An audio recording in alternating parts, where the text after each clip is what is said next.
Happy hour. I'm Dave, the basement bartender. This year, I'm making a punch for Thanksgiving. Punch is perfect for parties and get-togethers. It can be made in advance, batch to serve a crowd, and has a history that can serve as the perfect conversation starter when you're with family members that you may need something neutral to talk about. There's one in every family, sir. Two in mine, actually. And they always manage to ruin special occasions. Punch doesn't have to be a soda and sugar-filled mess with a tub of sherbet on top. It can be a delicious, sophisticated concoction that makes 4 hours with extended family actually enjoyable. Not that family gatherings aren't enjoyable. Sorry, Mom. Let's get this thing started. Basement bartender.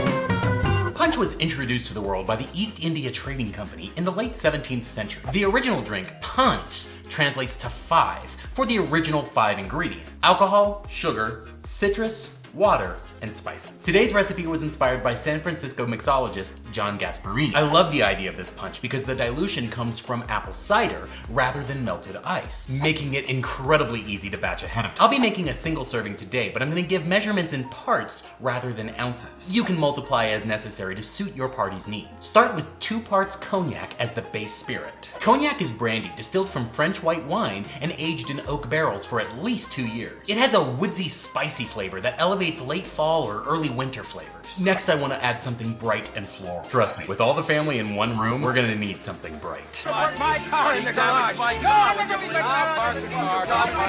I'm using a half part of Chamomile Liqueur. You can sub this out for a different liqueur, maybe apricot or lavender, or even a jam that's been thinned out with warm water. A good punch balances sweetness and acid. Add 1 part spiced apple cider and half a part fresh lemon juice. Finally, 1/3 part aromatic bitters. Stir to combine and serve in a 10-ounce cup with ice. Optionally, top with sparkling wine or even ginger beer to add some bubbles. Since the sparkling wine will shorten the shelf life, I'd recommend leaving this out of your make-ahead version and just top off the glasses after pouring. Keep your garnishes simple. Lemon wheels and cinnamon sticks are easy and appropriate. Cheers!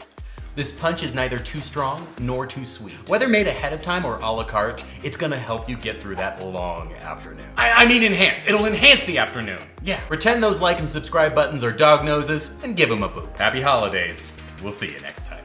No, Mom, I won't mention politics to Uncle Steve. And Steve. Good for her.